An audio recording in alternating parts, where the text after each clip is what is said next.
JLD here, and welcome to Entrepreneurs on Fire. Today we'll be focusing on how a unicorn builds a brand, not just a book of business. And to drop these value bombs, I have brought Joanne Tan into EO Fire Studios. Joanne is a global brand builder, brand strategist, and visual branding expert. She leads a multimedia digital brand marketing agency, 10 Plus Brand Inc. She mentors startup CEOs and executive coaches. And today, Fire Nation, we'll talk about how the founder's DNA sets the brand vision, how to get your team to buy in. We'll talk about the difference between a stargazer and a firefighter, and how do you build a power brand, and of course, so much more. Joanne, say what's up to Fire Nation and share something that you believe about becoming successful that most people disagree with. Wonderful. I love the word becoming in your question, because success is a process of growth, not an event. It is a journey, not a destination. So most people would say possession of money, fame, power is quote unquote success. Yes, it's part of the success metrics, but there has to be more to stay successful and to keep becoming more successful. Growth is first in growing the founders and CEOs themselves. And that process is never ending. Then and only then, when the founders and CEOs can grow their own vision, mindset, skill sets, EQ, IQ, can their startups and their companies grow in a healthy way in terms of culture, products, and services, long-term loyal customers, and revenue. So for most entrepreneurs, they want to scale fast, make millions or billions as fast as possible, even to be a monopoly like Google. And there's nothing wrong with dreaming big. The desire for getting rich quickly alone cannot get you very far, even though it might motivate you to end up with money, maybe tons of money. How long will that growth last? Are you happy with yourself? Can you sleep at night? Are you content about what you are offering to the world and with how you spend your own lifetime doing that? So you need vision, not associated with money, to inspire first yourself, the founders and CEOs. And second, your do or die team members. And third, your loyal customers. So here are examples of Apple versus Microsoft. Apple is a brand. Well, I'm a branding expert, so I would like to compare them at that level. And Microsoft is forever a computer machine, is a functioning machine. So Apple commands the leadership as well as a high premium in terms of how they make money. But Microsoft is always a cheap version of a computing. Okay, now how does Apple lead with vision? Thanks to Steve Jobs, more than 30 years ago, he had a vision, and that is the vision of the Apple, that we celebrate the greatness in humanity. We think different. Because of all that, Apple is where it is today. Of course, you have to iterate that vision. You have to be loyal, and you have to execute in that vision. And also think about Uber. They got where they were some years ago very fast. Okay? They were quote unquote successful, but their brand is stained because of their bad culture. And that stain will stay with them and with the consumers for a long time. And that's where I want to move to next, Joanne. I want to talk about getting your team to buy in, because if you do that, a culture is born. And just like you mentioned with Uber, like whenever I do hear the word Uber, I just think kind of what a scummy guy Travis was in a lot of ways. Like that's my first thing that I think about, as a potential user of Uber. And that's bad for their brand for obvious reasons. So explain what you mean by if you can get your team to buy in, a culture is born, and maybe give us another example or two. Well, it all starts from the very top. The founders and CEOs, they set the tone. So when Uber was celebrating openly all this just completely not acceptable behaviors, and celebrating the wrongs. They're on the wrong side of social justice, equality, equity, okay? And monkey see, monkey do. And they attract people, sometimes inadvertently, but sometimes perhaps purposely, the like-minded thinkers and doers. And that is like a cancer growing on the company. You can make tons of money, but sooner or later it's going to haunt you. The team's buy-in is, I'm not trying to moralize, is what the product can do to change the world in a positive way, and not just with your own products and services. Yes, Uber's product and services have made the world an easier place, a more convenient place to live, but that's not all that matters. Now, example is Nike. Nike relentlessly is making the consumers, making the world think about the brand Nike more than just a pair of shoes or sneakers. They celebrate human greatness. They celebrate human aspiration for justice, for social equality. And remember that controversial of siding with Colin Kaepernick, right? He was kneeling during the national anthem before game, and even then President Donald Trump was taking advantage of that, saying that you cannot treat our flag like this. But even though there are other ways of viewing it, it's not just about a flag, but about social justice. So Nike made the choice to take a stand, and there are plenty of people who stop buying Nike. But at the end of the day, Nike's profits, whether intended or not, increased a whole lot for the next 2 years. Yes, so that is about your team buy-in. You celebrate something, you stand for something. When your brand stands for something, you have the vision to become greater than yourself. That's why Apple started on the right foot, and Apple becomes the brand of excellence. Okay, and that's why Nike will forever do what they're doing, and I hope that they're going to keep doing that. It depends on their management, but if their management, if the CEO, if the leadership changes their mind, then they're no longer Nike. Okay, I hope not. The leadership set the tone, and then you inspire your teams to buy in. To buy in not only about the money, which is, you need to buy in about the process of making profit, okay? But also what the product stands for, that inspires people to make the world a better place for everybody. So, Joanne, one thing that you talk a lot about is either being a stargazer or a firefighter, which are two very interesting words. So, can you explain what this means and what the difference is between the two? Nose on the grindstone, that's a grinder.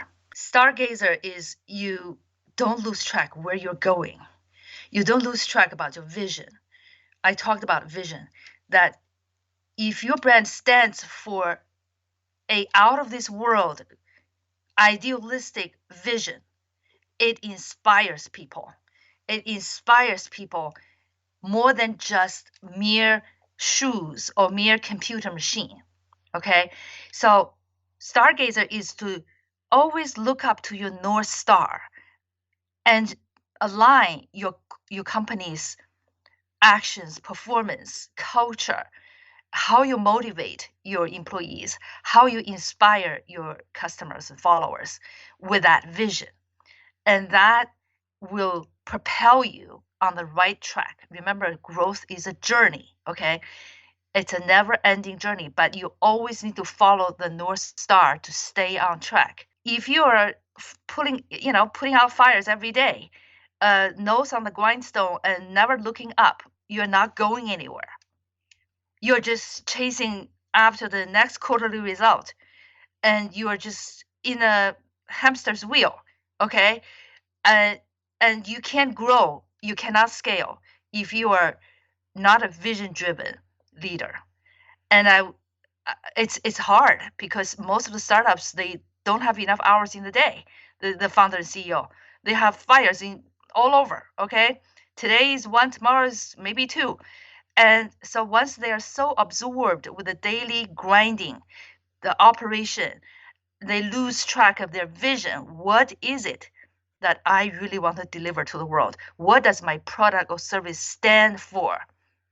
Then, sorry, you cannot be going very far and become a great brand. And Fire Nation, the reason why you're listening to this episode is because you want to become a great brand.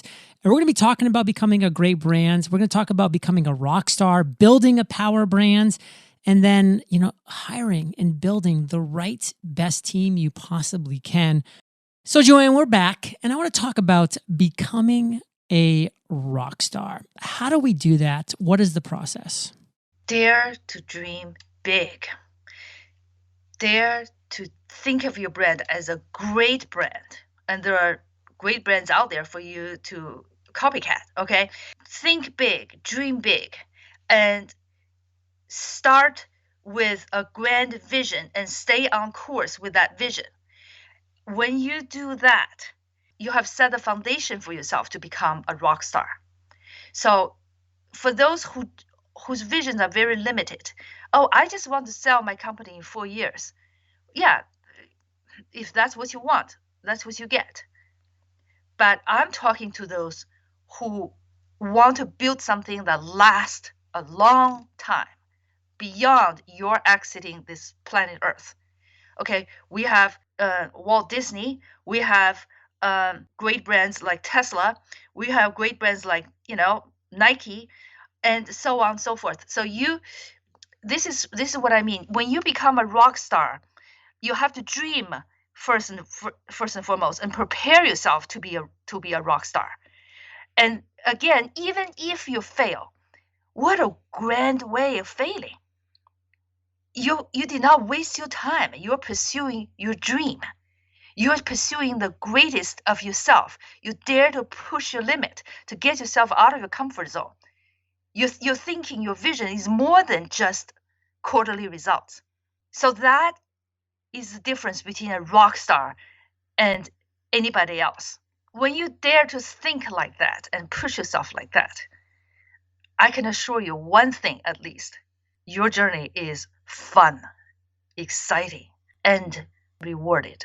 Fire Nation, don't you want to dream big? Aren't you listening to this so you can dream big, so you can have fun and exciting moments all along your journey? Of course, this is why we're doing what we can do.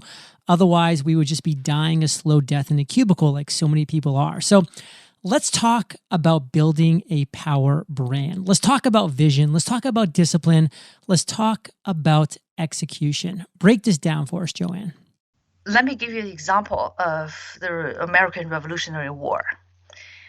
At the time, it was a colony. And for those revolutionaries to dare to proclaim that we are going to become our own country, they risk losing their head, their family, their reputation, everything, their property. Okay, so for them to do that is more than just, I'm not going to pay the tax you're imposing on me without representation. They need vision. They need a grandiose, out of this world cause, and that is the Declaration of Independence, that all men are created equal. That all men are created equal is the words that soldiers will willingly give up their life to die for. And even after the war is won, all men are created equal continue to inspire humanity indefinitely. Because after the war is won, we're a teeny tiny little step towards that grandiose goal. But humanity as a whole is far from achieving that goal. That's the power of having a vision. Okay, then you have to make sure you have mission. Mission is to how many years am I we're gonna fight this war? It has to end. We got to win this war as soon as we humanly possible. So either it's a time sensitive, it's a defined by time. We're going to win this war in 5 years or 10 years, and then we can declare mission accomplished. And then you need to fight each battle and win each battle in order to win the war. So for a company, you need to execute. And you don't plan like my next 18 months, what's my business plan, and then 2 years, 3 years, 5 years. No, you do it reversely. What is my mission after you develop your vision? Your vision needs to be out of this world, grandiose. Like, I have a dream, like, Martin Luther King's, I have a dream. And if you don't have a dream, well, Obama would not become the first Black president in the United States. But back then, you got to declare something that is associated with your company's vision. And then under that, you have a mission. Within 10 years or within 5 years, what do I want my company to become? And then in order to realize that mission and declare it complete, what do I need to do in the 3 years and then in 18 months? So that's execution, and then stay on course, and you tweak here and there and see what did I do right, what did I do wrong to stay on track to achieve the vision, okay, to achieve the mission, to achieve the goals, very specific goals. And 18 months, I'm going to evaluate, have I reached the goal or not? How much closer or how far am I from my 3-year goal? So, and you stay on course. So you both work hard, stay on track, but keep your eyes and be on the North Star and be a stargazer at the same time. For us, we help brands to first establish their vision, establish their brand essence, establish their brand persona and the strategies and the structure, and then we help them stay on course, and we amplify their brand messaging internally and externally, so they will stay on track to become a great star. Fire Nation, there's so much there. I really hope you took all of that in, because it is the vision, it is the discipline, it is the execution that's going to result in the success or failure of the brand that you're building. So yes, you, Joanne, recommend hiring people that are smarter than you, which I totally get. I love being in rooms with people that are smarter than me because, of course, I'm learning something from these people. And I also believe that you're the average of the 5 people you spend the most time with. So I want to spend time with smart people. But how do we actually hire people that are smarter than us, and get into details as to why? Building a company is like building a bonfire. Every log needs to burn to its fullest to contribute to the grandest, most spectacular bonfire. And to keep that bonfire burning, you need to keep fueling the fire with the best quality logs, okay? The firewood.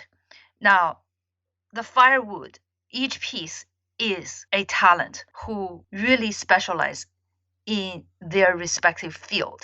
So the CEO's job is I would say the metric for a successful or not successful CEO is how you can inspire and get on board top talents and then grow with them. You grow together. Again, it circles back to your vision, to your dream, because people jump on board not just because of what you promise as tons of money. Yes, that's important, but also the vision of where your company is going for the future, because people are spending their precious lifetime with you, trusting not only you as a person, but also your dream. They need to be buy in to your dream. So to retain top quality talents, the CEOs need to be humble, but also inspiring. Humble in the terms of you respect people who have expertise that you don't have. You acknowledge you cannot do it all. Okay, you cannot be a micromanager. You have to be a source of inspiration. That makes the great CEOs or failure CEOs. You know whether you have that ability to inspire and let them shine and not be a micromanager. Fire Nation, you want to give smart people a long leash. You want to let them run, let them allow their genius to shine, give them the freedom that they know, want, and need to create the greatness. I mean, I love that example of how Google gives their employees sometimes up to 20% of their total work time on free projects. Like that's how Gmail was created. That's how other great projects were created, because you give great, smart, brilliant people flexibility to pursue their genius and to pursue their passions, and then you see what happens as a result. So Joanne, give us the one key takeaway that you really want to make sure Fire Nation gets from our entire chat today. Then share how we can connect with you, any call to action that you have for our listeners, and then we'll say goodbye. Number one is to make sure the company is growing on a solid foundation. And to build that foundation, take your time. Make sure you have the DNA, I call it the DNA decoding. You have the DNA sequence mapped out for your company, and then build the structure, the strategies, the stories, the 3 S's. I call it, once you have the DNA sequence, then you put the meat on the bone, okay? And then you can continuously inspire yourself and your company and your customers with your brand vision. This is number one. Number two is execution takes discipline. And sometimes, I would say most of the time, a CEO's time is very stretched. Okay, so make sure you motivate and mobilize experts in different areas to be coordinatedly executing the vision of the company. And then the specific tasks that will lead to mission accomplished. You always have to stay on track. And we can help as a trusted partner for your journey, both in terms of establishing your brand DNA and then help you hold you accountable with specific metrics to execute that brand vision internally as well as externally. The growth, both the internal morale and culture, as well as externally attracting loyal fans and loyal long-term committed customers who believe in your brand, not just buying a product or service. So these two things we can do, and we excel at creating the content that will be based on the brand DNA and then amplify with AI, human, hybrid digital marketing.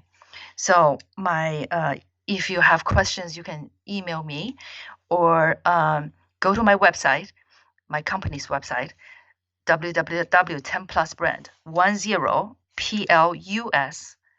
10plusbrand, 10plusbrand.com, and see if you are interested in any specific areas of our service, because we have a full service menu from DNA decoding to creating content, to creating website and videos, and to amplify the brand with marketing technology. Fire Nation, so much value was given here today, and you are the average of those 5 people you spend the most time with. So hire smart people and spend time with smart people. And you've been hanging out with JT and JLD today, so make sure to keep that heat going. And head over to eofire.com, type Joanne in the search bar. Her show notes page will pop up with everything we talked about here today. Make sure to visit 10plusbrand.com. That's 10plusbrand.com.